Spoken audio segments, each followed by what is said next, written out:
অষ্টম শ্রেণীর গণিতে কোষে দেখি 1.1 শুরু করব আমরা পেজ নাম্বার 5।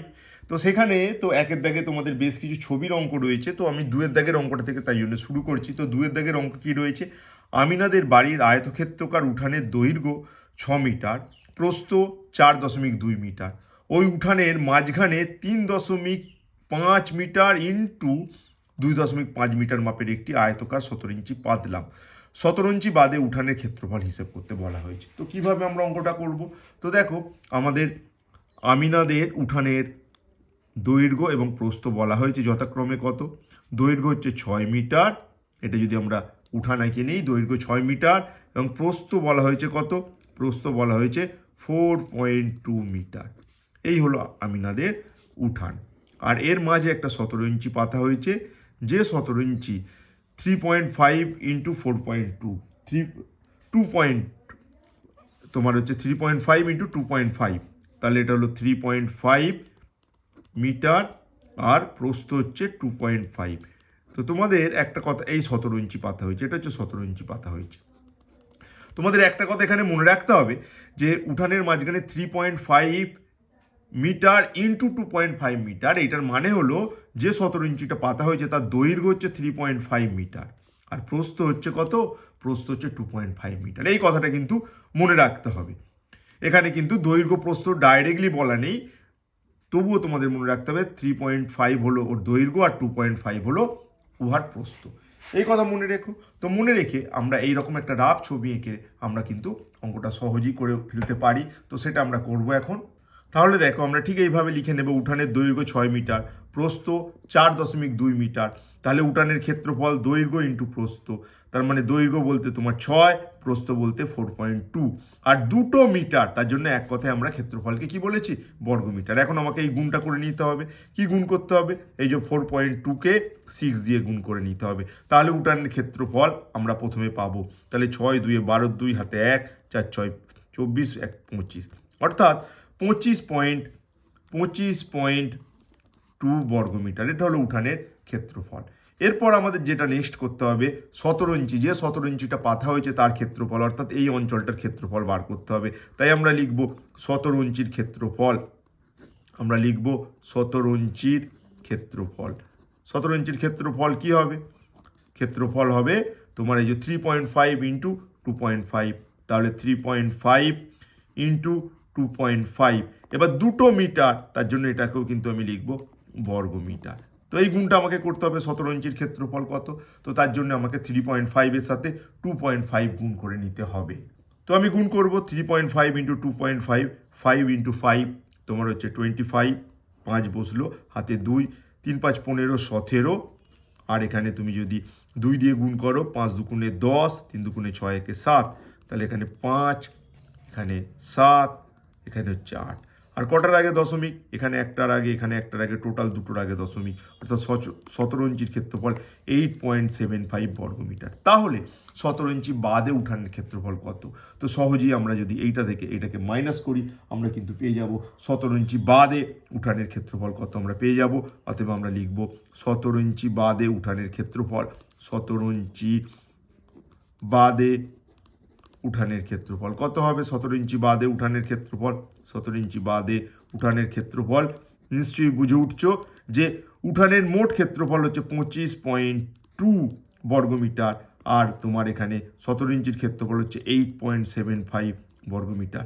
এটাকে আমাকে বিয়োগ করে ফেলতে হবে, আর বিয়োগ করলে কিন্তু আমরা আমাদের আনসার পেয়ে যাব। তো আমরা বিয়োগ করব, রাফ ওয়ার্কে আমরা যেমন বিয়োগ করছি, তো বিয়োগ করব 25.2 আর এখান থেকে বিয়োগ করতে হবে 8.75।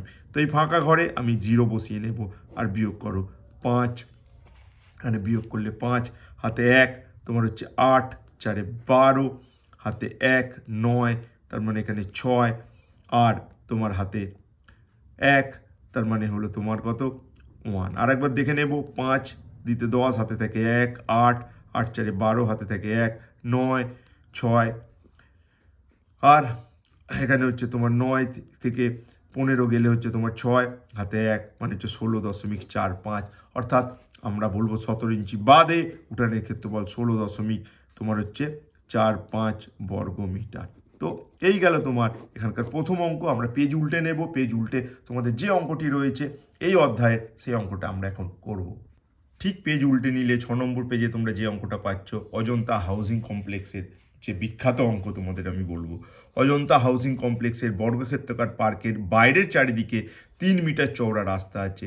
রাস্তা সমেত পার্কের পরিসীমা বলে দেওয়া হয়েছে 484 মিটার। তাহলে রাস্তাটির ক্ষেত্রফল কত সেটা তোমাকে হিসেব করতে হবে। মনে রাখতে হবে বর্গক্ষেত্রাকার পার্ক, তো তার পরিসীমা বলে দিয়েছে রাস্তা সহ 484। তাহলে রাস্তাটির ক্ষেত্রফল কত সেটা আমাদের হিসেব করে ফেলতে হবে। তো সেই জন্য আমরা কি করব, আমরা এরকম একটা বর্গাকার কমপ্লেক্সের পার্কটিকে আমরা এঁকে নিয়েছি মোটামুটি। তো দেখো এখানে এই যে পার্ক এটা, আর এই পার্কের চারপাশে তোমার 3 মিটার চওড়া কিন্তু রাস্তা রয়েছে।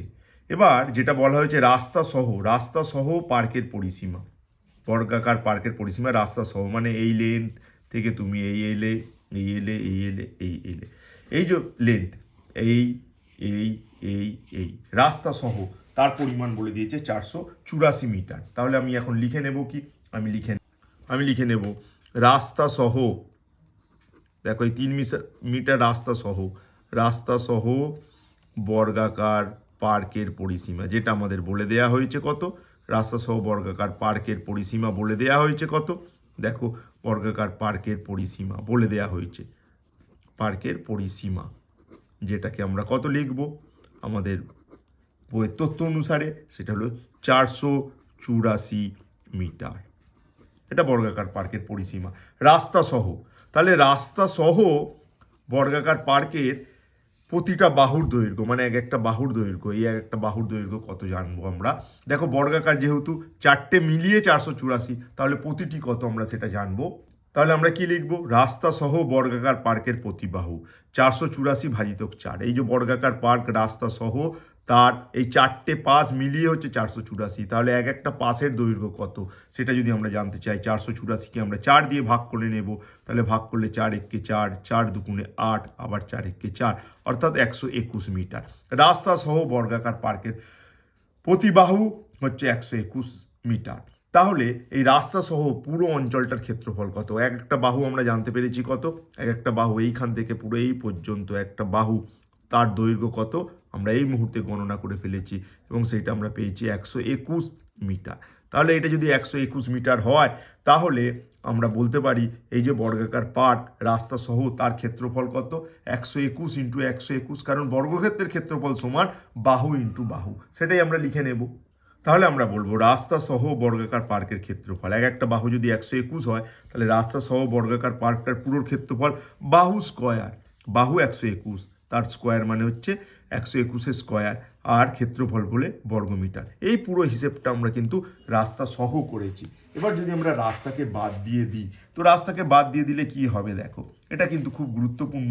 রাস্তাকে যদি আমরা হিসেবের মধ্যে না ধরি তাহলে কি হতে চলেছে, তো রাস্তাকে যদি আমরা হিসেবের মধ্যে না ধরি, এই পুরোটা হচ্ছে এইখান থেকে এই পর্যন্ত হচ্ছে 121, আর রাস্তাটা বাদ দিয়ে আমি যদি হিসেব করি তাহলে এইদিকে 3 কমে যাবে, এই দিকেও 3 কিন্তু কমে যাবে, অর্থাৎ রাস্তা বাদ দিয়ে এই যে দৈর্ঘ্যটা, এই দৈর্ঘ্যটা কত হবে, এই দৈর্ঘ্যটা হবে 121 থেকে দুটো 3 বাদ দিতে হবে, কারণ ওপর দিকে 3 মাইনাস হচ্ছে আর নিচের দিকে 3 মাইনাস হচ্ছে। তাহলে রাস্তা বাদে যদি আমরা হিসেব করি তাহলে আমরা কি লিখবো, দেখো যদি আমরা রাস্তাকে না হিসেবের মধ্যে ধরি, তাহলে রাস্তা সহ হচ্ছে 121, রাস্তা বাদ দিলে এইখানে 3 বাদ, এখানে 3 বাদ, তাহলে রাস্তা বাদে প্রত্যেক বাহু, রাস্তা বাদে বর্গাকার পার্কের প্রতি বাহু কত হবে, 121 থেকে দুটো 3 বাদ যাবে, দুটো 3 পরপর করে বাদ যাবে। প্রথমে একটা 3 আমরা মাইনাস করব, আর একটা 3 মাইনাস করব, অর্থাৎ দুটো 3 যোগ করে আমরা মাইনাস করব। দুটো 3 কেন, ওপর দিকে একটা 3 আর নিচের দিকে একটা 3, টোটাল 6 বাদ যাবে। তাহলে 12 থেকে 121, সরি এটা 12 নয় 121, 121 থেকে দুটো 3 বাদ যাবে, তার মানে 121 থেকে যদি দুটো 3 আমি বাদ দিই, মানে 6 বাদ দিই, তাহলে তোমার কত পড়ে থাকছে সেটা আমাকে দেখে নিতে হবে। 121 থেকে যদি আমি 6 মাইনাস করি তাহলে তোমার হচ্ছে এখানে 5, 115। তাহলে বর্গাকার পার্কের প্রতি বাহু হচ্ছে 115 মিটার, যদি আমরা রাস্তাটাকে হিসেবের মধ্যে না ধরি। এই হিসেবটা ছিল রাস্তা সহ বর্গাকার পার্কের ক্ষেত্রফল ছিল 121 স্কোয়ার। আর রাস্তা যখনই তুমি 3 মিটার চওড়া যেহেতু রাস্তা বাদ দিলে, তখন কিন্তু হয়ে গেল বর্গাকার পার্কের প্রতি বাহু 115 মিটার। তাহলে রাস্তা বাদে রাস্তা বাদে বর্গাকার পার্কের ক্ষেত্রফল কত? রাস্তা বাদ দিলে বর্গাকার পার্কের ক্ষেত্রফল কোথায় গিয়ে দাঁড়াবে? রাস্তা বাদে বর্গাকার পার্কের ক্ষেত্রফল, এটা কিন্তু মনে রাখবে, রাস্তা বাদে আমরা সমস্ত কিছু হিসেব করছি। এখানে আমরা রাস্তা সহ হিসেব করেছি, এখন এই মুহূর্তে আমরা যা হিসেব করছি সবটাই কিন্তু রাস্তা বাদে। তো সেই রাস্তা বাদে বর্গাকার পার্কের ক্ষেত্রফল কি হবে? রাস্তা বাদে বর্গাকার পার্কের এই যে বাহুর দৈর্ঘ্য হয়েছে 115 মিটার, তাহলে এই অংশটার ক্ষেত্রফল কত? না 115 স্কোয়ার, অর্থাৎ 115 স্কোয়ার বর্গমিটার। তাহলে দেখো, তুমি যদি পুরোটাকে হিসেব করো সেটা হয়েছে 121 বর্গ মিটার, আর যদি ভিতরের এই অংশটাকে হিসেব করো রাস্তা বাদ দিয়ে, তাহলে হয়েছে 115 স্কোয়ার। তাহলে রাস্তার ক্ষেত্রফল কত? নিশ্চয়ই তুমি বলবে এটা থেকে এটা মাইনাস করলেই তো আমরা পেয়ে যাব রাস্তার ক্ষেত্রফল। তো আমি সেটাই লিখে নেব, অতএব রাস্তার ক্ষেত্রফল আমি কি লিখব? রাস্তার ক্ষেত্রফলে কি লিখব? দেখো, রাস্তার ক্ষেত্রফল আমি লিখব, এই যে রাস্তা সহ বর্গাকার পার্কের ক্ষেত্রফল থেকে রাস্তা বাদে বর্গাকার পার্কের ক্ষেত্রফল, সেটাকে আমি মাইনাস করব, অর্থাৎ 121 স্কোয়ার মাইনাস 115 স্কোয়ার আর বর্গমিটার। তো এখানে আমরা ক্যালকুলেশন করব। তো ক্যালকুলেশন করার জন্য কিন্তু আমি কি করব? দেখো, ক্যালকুলেশন করার জন্য এটা আমি যেটা করব সেটা হলো তোমার, এটাকে ক্যালকুলেশন করার জন্য আমি একটা ফর্মুলা ইউজ করব। আমরা ফর্মুলা জানি A square minus B square equal to A plus B আর এ মাইনাস বি। তো এটার আমি হেল্প নেব একটু, তাহলে আমি এখানে লিখে নেবো 121 প্লাস 115 আর লিখবো 121 মাইনাস 115 বর্গমিটার। তাহলে 121 আর প্লাস 15, 121-এর সাথে 115 যদি তুমি যোগ করো 6, 3, 2, 236, এখানে হবে 236 আর এখানে হবে 6 বর্গমিটার। তাহলে 236-এর সাথে 6 গুণ করলেই তুমি রাস্তার ক্ষেত্রফল পেয়ে যাচ্ছ, যেটা আমাকে করে নিতে হবে এখন। 236-এর সাথে 6 গুণ করতে হবে, 6 6 36-এর 6, হাতে থাকে 3, তাহলে 3 6 18, 21-এর 1, হাতে 2, 6 2 12 আর 14, তার মানে 1416। আমি আর একবার গুণটা দেখে নেব, 6 6 36, হাতে 3, 3 6 18, 18, 3 হচ্ছে 21, হাতে 2, তাহলে 6 2 12 14, তার মানে 1416 বর্গমিটার। এটা হবে রাস্তার ক্ষেত্রফল। আশা করব তোমরা এই দুটো অঙ্ক শিখতে পেরেছো, ভালো করে বুঝতে পেরেছো। আমরা তোমাদের বইয়ের প্রতিটা অঙ্ক এইভাবে ধরে ধরে তোমাদের জন্য আমরা সলভ করব, যাতে তোমরা শিখতে পারো, পরীক্ষায় ভালো রেজাল্ট করতে পারো।